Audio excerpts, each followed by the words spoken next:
hello guys, welcome back to my channel. This is Kirti Mehra and you are watching obviously Kirti Mehra with another video with another vlog. ये vlog मैं नहीं बनाने वाली थी ना, मैं ऐसी कोई स्टोरी टाइम करने वाली थी, बट मैंने एक स्टोरी डाली भी थी, बट उस स्टोरी के बाद मेरी जो पिछली स्टोरी थी और वो सारी डिलीट हो गई, तो मैंने एक यूट्यूब कमेंट पे रिप्लाई भी किया था ये सारी जो भी चीज़ें चल रही हैं। सो इस पे ना मेरे को बहुत सारे लोग बोल रहे थे कि आप सपोर्ट में वीडियो बनाओ या फिर आप कुछ वीडियो बनाओ। तो मेरा जो टेक है वो मैं एक बहुत ही सरल भाषा में समझाती हूँ कि जब कोई बच्चा होता है ना और वो अपने डॉक्टर बनने के सपने देखता है या चाहे आईपीएस लगा लो, किसी भी चीज़ के सपने देखता है, तो वो अपनी ना पूरी लाइफ सेक्रीफाइस कर देता है। मतलब लाइफ के जो गोल्डन पीरियड होते हैं, जो इन्जॉयमेंट के होते हैं या जवानी के या इधर उधर घूमने फिरने के, मस्ती करने के, वो सब कुछ सेक्रीफाइस करके वो इतनी बड़ी बड़ी मोटी मोटी बुक्स पढ़ते हैं और वो एक नहीं पता नहीं कितनी अनगिनतों बुक्स पढ़ते हैं, सब कुछ पढ़ाई वढ़ाई करके फिर उसका एग्ज़ाम देने जाते हैं, फिर उस एग्ज़ाम में 1-2 नंबर से रह जाते हैं, फिर वो दोबारा देते हैं, फिर वो 1-2 नंबर से रह जाते हैं, तो ट्राई करते रहते हैं सिर्फ वहाँ तक पहुँचने के लिए। ठीक है, अब उसमें अगर पेपर लीक हो रहे हैं, उस टाइम पे कोई भी रूलिंग गवर्नमेंट हो, तो उनका मतलब बनता है कि आप अकाउंटेबिलिटी लो कि हमारे तरफ से अब से ऐसा नहीं होगा, यहाँ पेपर नहीं लीक करे जाएंगे। देखो हर पार्टी में गलती होती है, जब भी कोई ऐसा कोई भी परफेक्ट नहीं होता, किसी ना किसी पार्टी से कोई ना कोई मिस्टेक्स होती रहती हैं और वो गलतियों को या तो सुधारा जाता है या फिर उनके ऊपर काम किया जाता है। तो हम ये नहीं बोल सकते कि कोई भी पार्टी जो है वो बिल्कुल ही परफेक्ट होगी या कोई भी पार्टी जो है उससे कभी कोई गलती हो नहीं सकती, और अगर गलती हो गई है तो ठीक है, उसकी अकाउंटेबिलिटी लो और उस पर आके कुछ ना कुछ डिस्कशन करो। तो फिर उसके बाद हुआ कि दोबारा पेपर लीक नहीं होंगे, फिर दोबारा हो जाए, फिर दोबारा हो जाए, तो फिर बच्चा क्या करे? वो मेहनत कर रहे हैं, पढ़ाई कर रहे हैं, सब कुछ कर रहे हैं, पर आप ये देखो कि आप कितनी ही मोटी बुक्स पढ़ लो, कितनी ही आप पढ़ाई कर लो, कितनी ही आप एग्ज़ाम की तैयारी करके चले जाओ, बट जब आप पेपर लिखने लगते हो ना, तो हल्की फुल्की 19-20 की गलती टॉपर से टॉपर की हो जाती है। यहाँ 1 पॉइंट से या 1% से या किसी भी हल्के से 1 मार्क से बच्चा जो है वो रह जाता है। वहीं किसी और के पास अगर सब कुछ लीक आ चुका है, सब कुछ आ गया, मान लो पढ़ाई उसने भी, मैं एक बार को बोल रही हूँ, पढ़ाई उसने भी करी है, पढ़ाई इसने भी करी है, ठीक है, ये है जो बच्चा पढ़ रहा है और ये है जिसके पास लीक्ड पेपर है। पढ़ाई इसने भी करी है, पढ़ाई किसने भी करी है। अब इसको पता है कि मैंने इतना पढ़ लिया है कि मैं पेपर दे लूँगा आराम से, पर 19-20 की गलती हो गई। इसने दे लिया कि मैं पढ़ लूँगा, मैं दे लूँगा पेपर, पर इसकी जो 19-20 की गलती होएगी ना, वो इस वाले पे हावी हो जाएगी, क्योंकि उसके पास ऑलरेडी क्वेश्चंस थे सारे, उसको पता था उसको क्या लिख के आना है, उसको वो प्रेशर नहीं लेना पड़े कि मेरे को ये भी याद रखना है, ये भी याद रखना है, ये भी सब कुछ करके वो करना है। ये मतलब ऐसा हो जाता है कि आप कितनी पढ़ाई कर लो, थोड़ा सा प्रेशर तो रहता है ना कि एग्ज़ाम देने जाना है तो क्या होगा। अब इस वाले के ऊपर वो प्रेशर ख़त्म हो गया। अब अगर हमारे देश में ये गलती हुई है या फिर कुछ भी हुआ है, तो उसकी अकाउंटेबिलिटी ली जा सकती है, उसके ऊपर डिस्कशन किया जा सकता है, उसके ऊपर एक्शन लिया जा सकता है। तो बच्चों की जो डिमांड्स थी वो सही थी, या तो तुम अकाउंटेबिलिटी लो या फिर दोबारा पेपर लीक ना हो, पर वो बार बार होते जा रहा है। तो बच्चों की इसमें कोई भी गलती नहीं थी, वो अपने हक के लिए लड़ रहे थे। हमारा जो देश है उन डॉक्टर्स के हाथ में है। मतलब ये देखो कि हमारे इंडिया के डॉक्टर्स इतने ज़्यादा पढ़े लिखे हैं, इतने ज़्यादा पढ़ाई कर चुके हैं, इतनी ज़्यादा उनके पास नॉलेज है कि उनको यहाँ पे डिज़र्विंग जॉब भी नहीं मिलती है। वो क्या करते हैं, वो बाहर के देश में जाते हैं, इतनी बड़ी बड़ी बीमारियों के बाहर की कंट्रीज़ में इलाज कर रहे हैं डॉक्टर्स, वो इंडियंस हैं। मतलब उनको ऐसा लगता है कि हमको यहाँ पे वो डिज़र्विंग जॉब या वो डिज़र्विंग जो भी है वो नहीं मिल रहा, तो वो लोग बाहर भागते हैं। ठीक है, बड़ी बड़ी बीमारियों के इलाज जो हैं बाहर हो जाते हैं, पर उनको जो मॉनिटर करते हैं, उनको जो देखते हैं, वो हमारे इंडियन डॉक्टर्स ही हैं सारे। हमारे जो इंडिया के डॉक्टर्स हैं उनके पास बहुत ही ज़्यादा दिमाग है और बहुत ही ज़्यादा केपेबल हैं या बहुत ही ज़्यादा एडवांस हैं इन सब चीज़ों के लिए। जब बाहर का कोई बच्चा आके यहाँ पे अगर डॉक्टर बनना चाहे, तो उसके लिए भी अलग से एग्ज़ाम है कि अगर हाँ आप यहाँ के लिए वो हो कि मतलब एलिजिबल हो कि नहीं हो। इतना एडवांस हमारी कंट्री हो चुकी है हेल्थ डिपार्टमेंट में। ठीक है, अगर इतना कुछ हो रहा है और बच्चा सुसाइड अटेम्प्ट करने के उस पर पहुँच चुका है और कर चुका है, तो उसके बाद ना हमारे पास ये क्वेश्चन नहीं बचता है कि सुसाइड ऑप्शन थोड़ी है, सुसाइड ऑप्शन थोड़ी है। ये सुसाइड ऑप्शन नहीं है, नहीं करना चाहिए।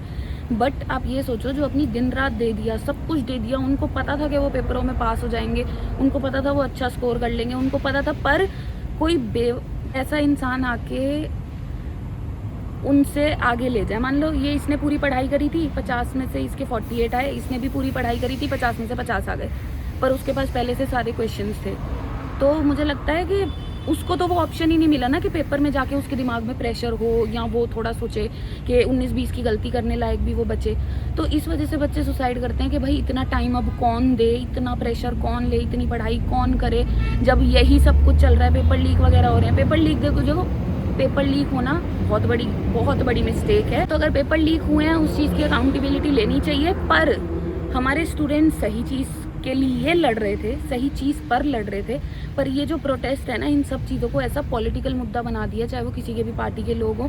कोई अपना PR एक्टिवेट कर रहा है, कोई उसमें पॉलिटिकल जोक्स मार रहा है, कोई उसमें रिलीजियस जोक्स मार रहा है, कोई उसमें आके कुछ भी चीज़ें बोल के चले जा रहे हैं। मतलब तुम भूल चुके हो कि ये स्टूडेंट्स के लिए लड़ाई थी, स्टूडेंट्स के हक के लिए लड़ाई थी, हमारे देश के फ्यूचर के लिए लड़ाई थी। हमारे देश के जो इतने काबिल डॉक्टर्स हैं या डॉक्टर्स बनने वाले हैं उनके लिए लड़ाई थी। हमारे देश के जो इतने काबिल स्टूडेंट्स हैं या जो इतना आगे बढ़ सकते हैं उनके लिए लड़ाई थी। और वो सही चीज़ पे सही तरीके से लड़ रहे थे या अपनी डिमांड रख रहे थे। पर उसके बाद भाई ये जो किया है ना इन्होंने कि पॉलिटिकल पार्टीज़ के लोग आ रहे हैं या फिर कोई अपना पॉलिटिकल एजेंडा लेके आ रहा है, फिर PR एक्टिवेट कर रहे हैं। फिर मतलब मैं ये नहीं बोलूँगी कि सिर्फ एक की, सारी पार्टीज़ ने इस लड़ाई को, मतलब जो एक एजुकेशन की लड़ाई थी उसको एक पॉलिटिकल मुद्दा बना दिया, एक दूसरे को गलत दिखाने के लिए। अब जो बच्चे हैं जो इतनी इज्जतदार तरीके से डिमांड कर रहे थे, जो उनके हक की चीज़ थी वो डिमांड कर रहे थे, वो कहीं ना कहीं दबती जा रही है। और इसमें बहुत लोग ऐसे क्रिटिसाइज भी हो रहे हैं कि वो इंसान ऐसा है, वो इंसान ऐसा है। अरे भाई बाढ़ में गया ना सब कुछ। मतलब जितने भी लीडर्स हैं या जितने भी हेड हैं उन्होंने इसको ऐसा घटिया उसमें कन्वर्ट कर दिया है कि मतलब कुछ जो लोग हैं, देखो सोनम जी को गलत बता रहे हैं, कुछ मोदी जी को गलत बता रहे हैं, कुछ कॉकरोच जनता पार्टी को गलत बता रहे हैं, कुछ कांग्रेस को गलत बता रहे हैं। सब लोग आपस में भिड़े जा रहे हैं, पर मेन मुद्दा भूल रहे हैं कि ये लड़ाई जो है ये स्टूडेंट्स की है, हमारे देश की एजुकेशन सिस्टम की है, और वो अपने सही राइट्स के लिए लड़ रहे हैं। ऐसी कोई बहुत छोटी गलती नहीं है यार, ये बहुत बड़ी गलती है। नहीं है ना कि आप कोई कॉर्पोरेट में जॉब कर रहे हो, किसी ने अर्जी वर्जी लगाई और अब वहाँ पे घुस गए, या फिर कुछ छोटी मोटी जॉब कर रहे हो, किसी ने अर्जी लगाई तो वहाँ पे घुस गए। भाई हमारे देश के डॉक्टर्स हैं वो, हमारे देश का फ्यूचर हैं वो, हमारे देश के लोगों की जानें हैं उनके हाथ में। आप उन जिन एग्ज़ाम के लिए वो अपनी पूरी जी जान लगा दे रहे हैं, वो वाले अगर पेपर लीक हो रहे हैं तो उसकी अकाउंटेबिलिटी लेके उस चीज़ को सुधारा जाए। स्टूडेंट्स जो हैं अपनी चीज़ के लिए सही लड़ रहे हैं, पर ये जो सारे लीडर्स आके उस चीज़ को पॉलिटिकल मुद्दा बना चुके हैं, मुझे वो चीज़ सही नहीं लगती। मतलब मुझे तो ये भी नहीं समझ आ रहा कि मैं स्टूडेंट्स को क्या बोलूँ। और भाई गलत हुआ है उनके साथ यार, तो उस चीज़ को जस्टिफाई कैसे कर सकते हैं, उसकी सिर्फ अकाउंटेबिलिटी ले सकते हैं यार। सबके घरों में बच्चे होते हैं, उन सब बच्चों के सपने होते हैं, उनको कुछ करना होता है। तो मुझे लगता है ये पॉलिटिकल वॉर हटा के, ये रिलीजन की वॉर हटा के, या फिर ये पॉलिटिकल एजेंडाज जो सबके चलने पड़े हैं उनको वॉर हटा के एक बार अपने स्टूडेंट्स के बारे में सोचो। और एक बार ये सोचो कि अगर पेपर लीक हो रहे हैं तो जो बच्चे मेहनत कर रहे हैं वो कहाँ जाएं।